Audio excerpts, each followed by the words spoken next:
This lesson is called track motion, and it all begins right here with the track motion button. It brings up a dialog that's a lot like the pan crop dialog, very similar in terms of the types of controls and the capabilities. Compositing modes.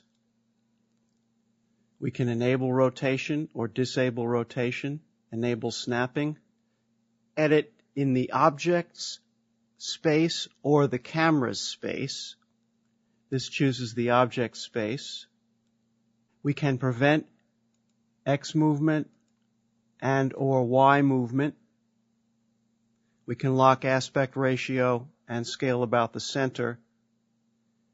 And we can prevent X and Y scaling with these two buttons. We also have a right-click menu in the workspace. Restore view, restore box, restore rotation, size, center, flip horizontal and vertical, and our friends match output aspect and make square aspect. Let's see what we can do with this. Ooh.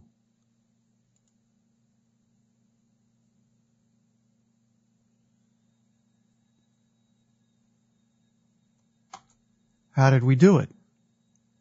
Let's take a closer look.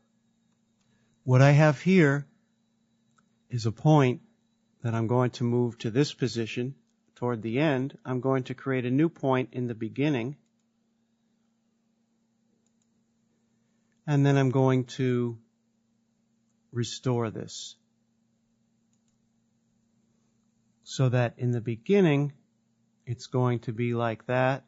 It's going to get smaller and smaller and locate itself up in the right-hand corner.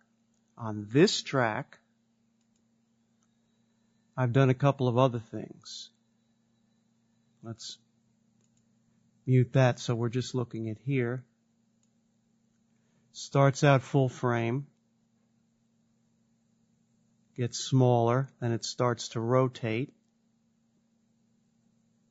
And then it rotates back to normal position, but reduced in size to the lower corner. So if we just run this clip in its background, you can see what happened to it. Now let's look at just the first one.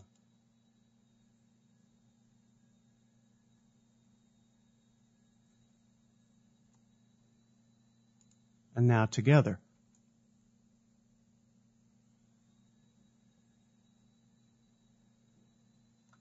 You can create quickly and easily split screens, fly-ins, fly-outs, just about anything you want to, and we're using the same basic tool set that we're familiar with from pan crop. Have a couple of extra wrinkles here. We can add a 2D shadow, and if we do, we can control it up here.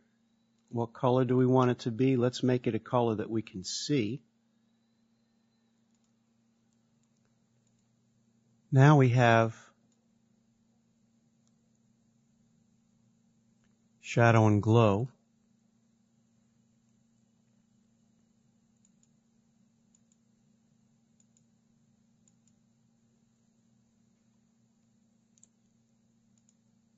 Let's add shadow and glow to this one too.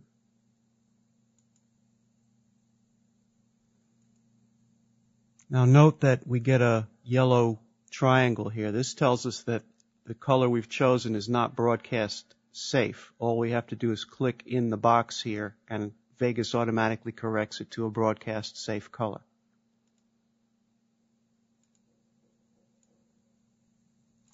Added glow and shadow to both of them now. Let's take a look at what we've got.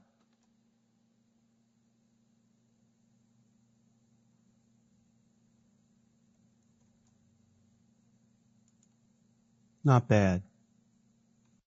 It's easy to create sophisticated effects using track motion, but what happens if we decide we want to, bam, pump it up a notch? Let's go 3D.